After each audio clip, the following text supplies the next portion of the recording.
രാഷ്ട്രീയ ജനതാദൾ നേതാവും ബീഹാർ മുൻ മുഖ്യമന്ത്രിയുമായ ലാലു പ്രസാദ് യാദവ് മൂത്ത മകൻ തേജ് പ്രതാപ് യാദവിനെ പാർട്ടിയിൽ നിന്നും കുടുംബത്തിൽ നിന്നും പുറത്താക്കി.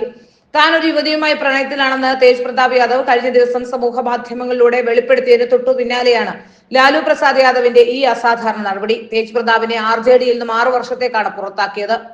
മൂത്ത മകന്റെ പ്രവർത്തനങ്ങളും പൊതുരംഗത്തെ നിരുത്തരവാദപരമായ പെരുമാറ്റവും ഞങ്ങളുടെ കുടുംബ മൂല്യങ്ങൾക്കും സംസ്കാരത്തിനും നിരക്കുന്നതല്ല. അതിനാൽ ഞാൻ അദ്ദേഹത്തെ പാർട്ടിയിൽ നിന്നും കുടുംബത്തിൽ നിന്നും പുറത്താക്കുന്നു. ഇനി മുതൽ അദ്ദേഹത്തിന് പാർട്ടിയിലോ കുടുംബത്തിലോ യാതൊരു സ്ഥാനവും ഉണ്ടായിരിക്കില്ല. വ്യക്തിപരമായ ജീവിതത്തിൽ ധാർമ്മിക മൂല്യങ്ങൾ അവഗണിക്കരുത്. സാമൂഹ്യ നീതിക്കായുള്ള നമ്മുടെ കൂട്ടായ പോരാട്ടത്തെ അത് ദുർബലപ്പെടുത്തുമെന്നും ലാലു പ്രസാദ് യാദവ് എക്സിൽ കുറിച്ചു.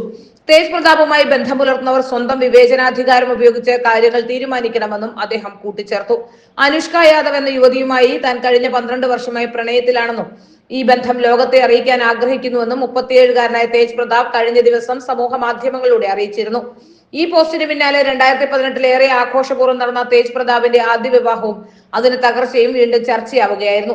മുൻ ബീഹാർ മുഖ്യമന്ത്രി ദരോഗ റായിയുടെ ചെറുമകൾ ഐശ്വര്യയാണ് തേജ് പ്രതാപ് വിവാഹം കഴിച്ചത്. എന്നാൽ ഏതാനും മാസങ്ങൾക്കുള്ളിൽ തന്നെ വീട്ടിൽ നിന്ന് പുറത്താക്കിയെന്നാരോപിച്ച് ഐശ്വര്യ വിവാഹബന്ധം വേർപെടുത്തുകയായിരുന്നു. മകളുടെ പോരാട്ടത്തിന് പിന്തുണ പ്രഖ്യാപിച്ച് ഐശ്വര്യയുടെ പിതാവും മുൻ മന്ത്രിയുമായ ചന്ദ്രിക റോയ് RJD വിട്ടിരുന്നു. ഇരുവരുടെയും വിവാഹമോചന ഹർജി ഇപ്പോഴും കുടുംബ കോടതിയുടെ പരിഗണനയിലാണ്. ബീഹാർ നിയമസഭാ തെരഞ്ഞെടുപ്പിന് കേവലം 5 മാസം മാത്രം ശേഷിക്കെ RJDയിൽ ലാലു പ്രസാദ് അതിനുശേഷം ആരെ എന്ന പിന്തുടർച്ചാവകാശ തർക്കം രൂക്ഷമായിരിക്കുകയാണ്. അപ്പോഴാണ് ഈ പുറത്താക്കലും. ഇളയ മകൻ തേജസ്വി യാദവിന് പാർട്ടിയിലും അധികാരത്തിലും സുഗമമായ മുന്നേറ്റം ഒരുക്കുന്നതിന്റെ ഭാഗമായാണ് ലാലു പ്രസാദ് യാദവിന്റെ ഈ നീക്കമെന്നും രാഷ്ട്രീയ നിരീക്ഷകർ പോലും വിലയിരുത്തുന്നു.